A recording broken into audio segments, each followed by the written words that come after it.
السلام علیکم د خوستوال واینز قدرمنو مینوالو خدای دې وکړي چې روغ جوړ او د صحت جامې مو په غاړه وي. قدرمنو دوستانو، زموږ یو تن هیوادوال البته خوستوال په ډېرو کمو امکاناتو د خوږو او کیلبتو جوړولو یوه فابریکه جوړه کړې ده. پروګرام هغې ته ځانګړی کړی دی.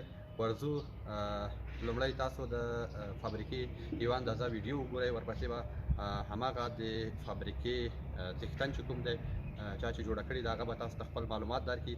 د هغې وروسته هم د فابریکې یو څه اندازه ویډیو کتلی شئ. زموږ سره پاتې شئ او راځئ چې ویډیو وګورو.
بسم الله الرحمن الرحیم. نوم نور جمیل متون شکری کلی اوسیدونکی.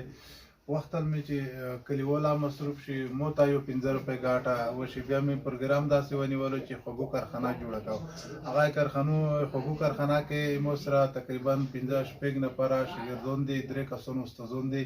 ولاګو امکاناتو په 3-4 لکه کلدوري افغانۍ ګاډي واډي داسې مې مشینري وخوستله. هغې جملې نه موږ شلو ګل جوړوو. د هغه برې نه دا شلو ګل ده او دا شرفرادو، دا کې بیا سپین رنګ ده، مطلب کوپرې رنګ ده. په دا کې بیا دا رقم ته خوږه دي، دې ته مطلب کیلبتې. په دا کې بیا ذایقې والا کیلبتې دي. په دا کې مقصد دا رقم ته کیلبتې جوړوو. په دې کې بیا د کنډل والا خوږه دي. په دا کې 100 رقم ته خوږه جوړوو. دا کې رنګونه مختلف وي. دا کې مطلب اورو والا خوږه وي، دا خواني کې چې وي دا خوږه جوړوو.